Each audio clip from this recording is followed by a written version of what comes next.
Well, today's a heck of a video as Stadia has finally announced the much anticipated Android TV and Google TV support, and we don't have to wait too long. I'll have all the details on how this is going to look here soon. Also, Stadia has announced a new partnership with AT&T, and this is an interesting deal. Remember guys, when I said there was going to be a marketing push happening for Stadia, well, we are well underway and we'll take a look at that full scope. As always, if you guys are new to the channel, subscribe to always be up to date with Stadia news. So yesterday, Stadia announced on June 23rd, you'll be able to enjoy Stadia on Google TV devices. Not only that, but compatible Android TV OS devices will be seeing full support, with more details coming later this month in regards to TVs and supported regions. They also go on to mention that in just a few weeks, millions of TVs come to life with games being available to play instantly on Stadia, and then they list a bunch of devices that Stadia will officially work with, as seen here on this list. The ones that stick out to me has to be immediately the Nvidia Shield TV and TV Pro, because those have AI upscaling features that could potentially make Stadia games look a lot sweeter.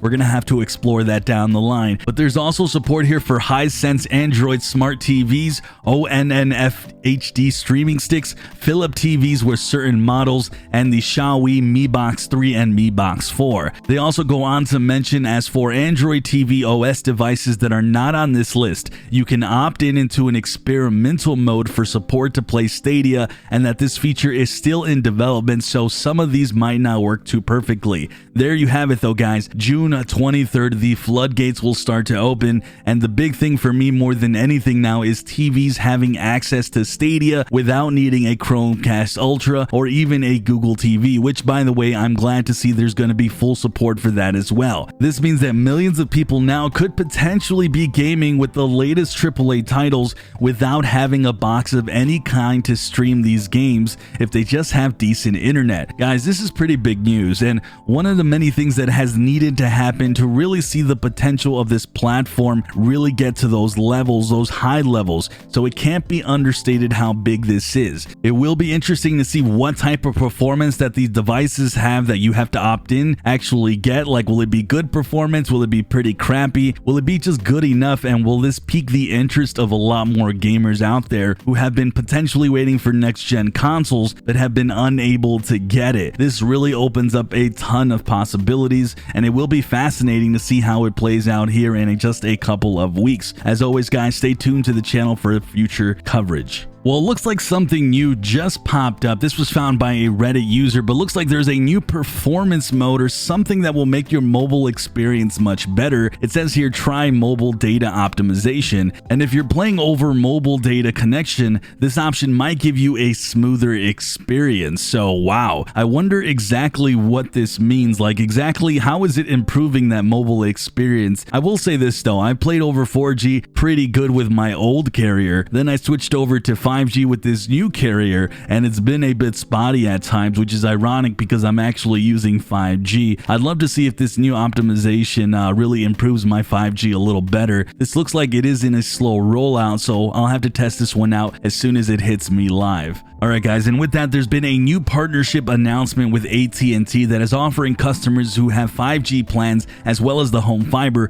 6 months of Stadia Pro. On top of that, you can buy a Stadia Premier Edition bundle at just $20. This is for qualifying people who are new or existing customers who upgrade to the 300 megabits per second plan or higher, or for those who again have the 5G phone plan. Now, if you're an existing customer and you already have those plans, you have access to this. Now, this is interesting news even if you don't have AT&T in your country, or if you don't even have the service, because they mention that they are striving to optimize our 5G and fiber networks for gaming technologies like the edge compute and network slicing to help deliver gaming at the lowest possible latency. So it looks like they are actively trying to make sure this is potentially the best network to play Stadia on, but Stadia themselves working with them side by side, leading to those improvements. Then you think about Stadia and Google working with other carriers around the world in this same fashion, and we honestly have a recipe here for something great, something to really keep an eye out on, especially since we were told last year that Stadia and Google Google could work with carriers on eliminating data caps for those places like here in the US where they are still very present. Now, I had known about this partnership for a few months now, but I didn't know the extent of how this was going to look, and I'm pretty impressed, though I wish I could demo this for you guys,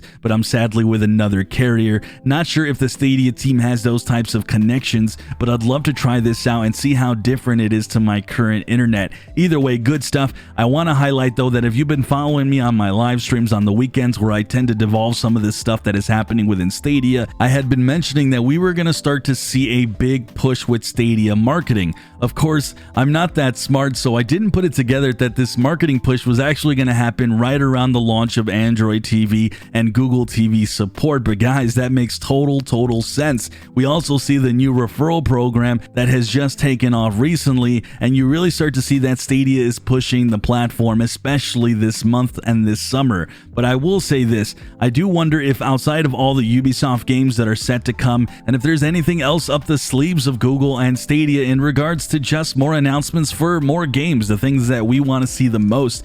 I guess we'll just have to continue to monitor what Stadia does the rest of the summer. With that, guys, subscribe to the channel to always be up to date with Stadia news and Stadia content. Like the video and hit that bell to see when my content goes live. I'm Sunny, and I'll see you guys in the clouds.